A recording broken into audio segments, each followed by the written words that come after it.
قصص الانبیاء۔ قصص الانبیاء میں پیش ہے حضرت نوح علیہ السلام کا قصہ۔ حضرت آدم علیہ السلام کے بعد مشہور انبیاء علیہ السلام میں سے ایک حضرت نوح علیہ السلام ہے۔ آپ علیہ السلام کی ولادت حضرت آدم علیہ السلام کی وفات کے 126 سال بعد ہوئی۔ آپ علیہ السلام کو 1000 سال عمر ملی۔ اس میں سے 950 سال تک آپ اپنی قوم کو نصیحت کرتے رہے۔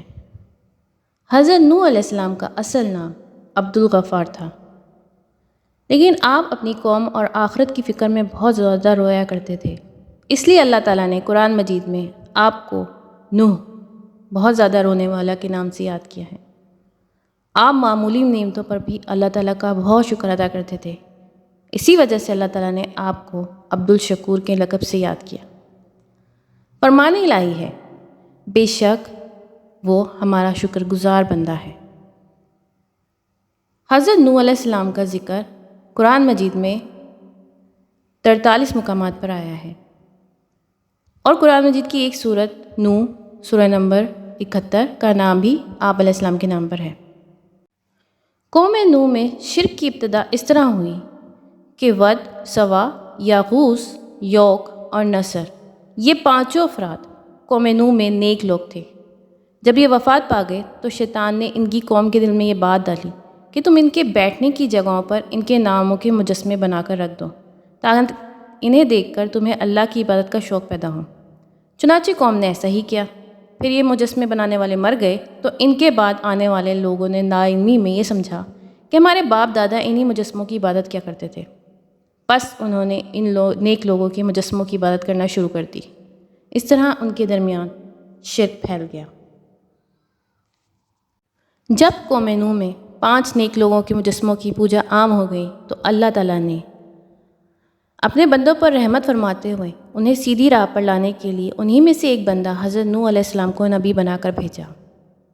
جب آپ کو مابعوث کیا گیا اس وقت آپ کی عمر 50 سال تھی۔ فرمان الہی ہے، یقیناً ہم نے نوح کو ان کی قوم کی طرف نبی بنا کر بھیجا اور ان سے کہا کہ آپ اپنی قوم کو ڈرائیے اور اس سے پہلے کہ ان پر دردناک عذاب آ جائے۔ حضرت نوح علیہ السلام نے نبوت ملنے کے بعد اپنی قوم کی خیر خواہی کرتے ہوئے انہیں اللہ تعالیٰ کا پیغام پہنچایا، مگر قوم نے سرکشی کا مظاہرہ کرتے ہوئے آپ کو جھٹلایا اور آپ کی مخلصانہ دعوت کو ماننے سے انکار کر دیا، اور آپ کے نبی ہونے پر مختلف شبہات کا اظہار کیا کہ تم تو ہماری ہی طرح کے انسان ہو، تم ہماری بجائے نبوت کے حقدار کیسے بن گئے؟ قوم کے سرداروں میں سے کسی نے بھی تمہاری پیروی نہیں کی، تمہاری پیروی صرف معاشرے کے غریب، کم عقل اور بے وقوف لوگوں نے کی ہے۔ تمہارے پیروکاروں میں کوئی ایسی خوبی نہیں جو ہم میں نہ ہو، پھر تم نبی کیسے بن گئے؟ حضرت نوح علیہ السلام قوم کی سرکشی کے باوجود انہیں دن رات دعوت حق دیتے رہے، اور قوم ان پر جو بھی الزامات لگاتی تھی اس کا اچھے انداز میں جواب دیتے رہے۔ دعوت حق دیتے ہوئے حضرت نوح علیہ السلام کو 950 سال گزر گئے۔ جب ایک نسل کے لوگ مرنے کے بعد قریب ہوتے تو وہ بعد والوں کو وصیت کر جاتے کہ تم نوح پر ایمان نہ لانا۔ آخرکار ان کی طبیعت ہی ایسی بن گئی، آپ کو مختلف دھمکیاں دیتے اور عذاب سے ڈراتے۔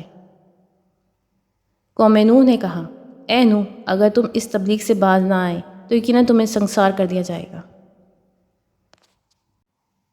جب حضرت نوح علیہ السلام کی دن رات دعوت ایمان اور بے مثال کوششوں کے باوجود قوم نے دعوت ایمان قبول کرنے کی بجائے عذاب کا مطالبہ کر دیا، اور اللہ تعالیٰ نے بھی بذریعہ وحی آپ کو آگاہ کر دیا کہ جن کی قسمت میں ایمان تھا وہ لا چکے، اب مزید ایمان نہیں لائیں گے۔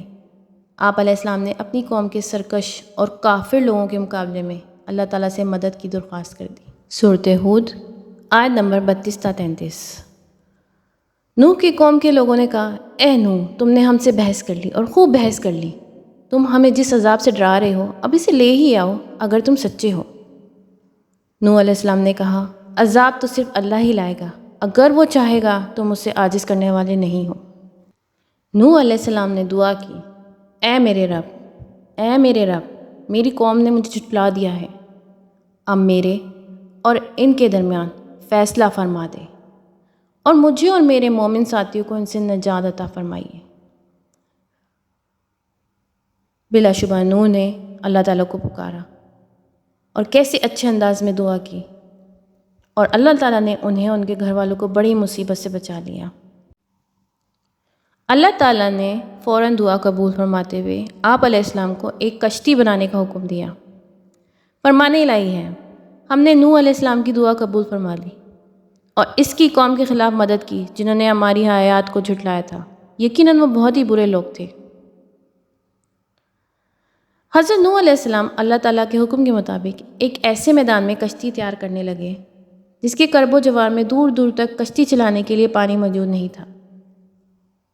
آپ علیہ السلام کی قوم کے کافر لوگ جب آپ کے پاس سے گزرتے تو آپ کا مذاق اڑاتے اور کہتے یہاں تو دور دور تک پانی نہیں اور آپ پانی میں کشتی چلانے کے لیے بنا رہے ہیں۔ ان کے تصور میں بھی نہیں تھا کہ اللہ تعالیٰ انہیں پانی میں غرق کرنے والا ہے۔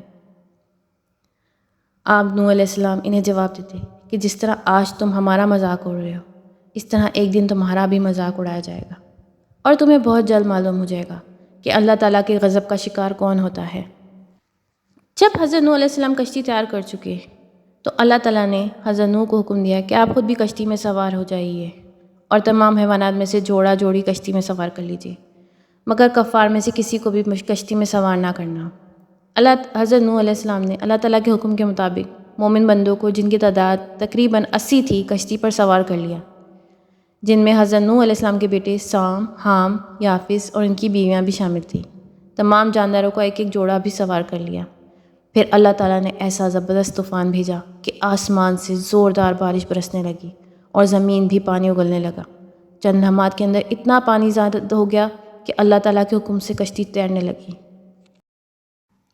حضرت نوح علیہ السلام نے اپنے کافر بیٹے، جس کا لقب کنعان تھا، آواز دی کہ آؤ آپ بھی ہمارے دین میں شامل ہو کر ہمارے ساتھ کشتی میں سوار ہو جاؤ۔ بیٹے نے اس نازک موقع پر بھی اپنے باپ کی دعوت کو رد کر دیا اور اپنے ہاتھوں اپنی ہلاکت کو مول لیا۔